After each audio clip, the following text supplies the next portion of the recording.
Potentially. So Amazon's stance on agentic has been a little bit guarded so far. They've been more walled off. They have this Rufus shopping agent, whereas if you look at Walmart, I mean, they're more open. They have a couple of big partnerships going right now, and it's almost as if all these retailers and brands are pooling resources to go against Amazon and finally fight back. And maybe the agentic piece is the way to sort of bridge that divide.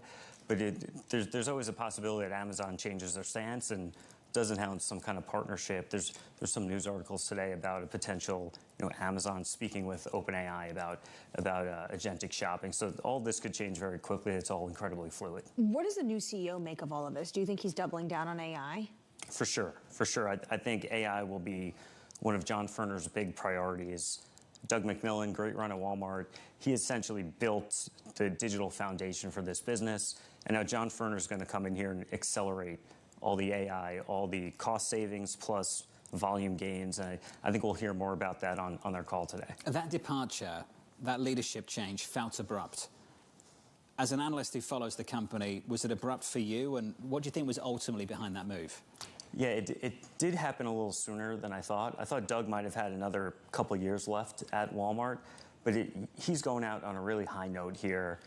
The company always does make a number of management changes at year end, not the CEO, but they flipped around a few positions. But it did seem like Doug is handing off the keys at the right time. Like he's positioned this business really well. John Furner will come in and accelerate this. At the right time for Doug or the right time for John? Both. That's what I was thinking. As you were saying that, I was just thinking, 50 PE, stock at a record high, seems pretty good for Doug. Yeah, Doug just missed the $1 trillion market cap. If he stuck on another week, he would have hit it. But of course, a very high bar when you have a $1 trillion market cap, one of the few out there, one of these unicorns. Yeah. But there's no reason why it can't keep going. And there's a potential for Walmart. They just guided $2.85 at the high end EPS. There's no reason that can't be upwards of $4 in a few years. I think a lot of people share that sentiment, which speaks to why the stock is only down by 2 to 3% off the back of this morning. They're a winner in your mind. I hear that, and you're not alone. Who are the losers? Yeah, so I think Walmart's taken share. It's pretty widespread. But in our view, some of the companies that are going head on with them mainly falls into a Target. So Target's had a lot of issues on the discretionary side. They've also got a new CEO.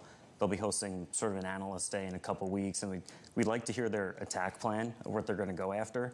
And maybe it is grocery.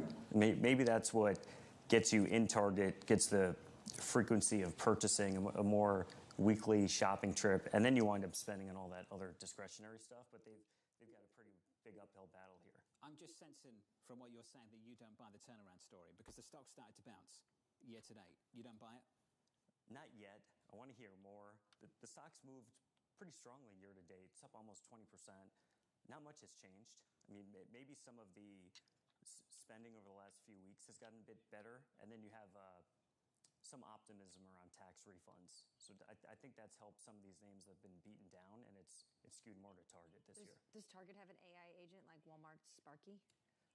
So they've partnered with ChatGPT, so they're one of these early adopters, but I haven't heard as much from Target on agentic as Walmart has done so far. Stock's flying. Target, as you say, up by close to 20%, up by more than 18% year to date. It's quite a run. David, it's good to see you. Thanks for dropping by.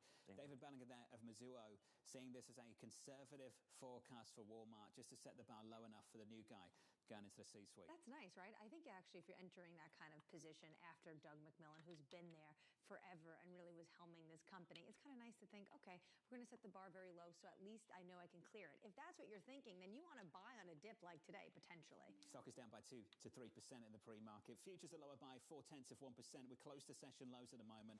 In just a moment, 5 minutes away, we'll get jobless claims data and we'll get reaction from Nita Richardson of ADP. She joins us to break it down. From New York City this morning, good morning.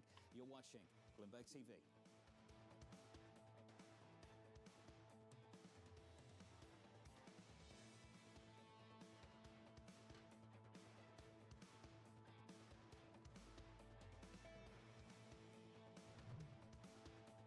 Bloomberg Invest with where intelligence meets capital. In the heart of the financial district, powered by Bloomberg's award-winning journalists, bringing together the market's most influential minds. A big part of our job thematically is understanding the risk environment we're in. We are facing a once-in-a-generation technological disruption. We will continue to have a convergence in credit markets. Liquidity at moments in time when there's a lot of volatility is challenging. Bloomberg Invest, March 3rd and 4th in New York.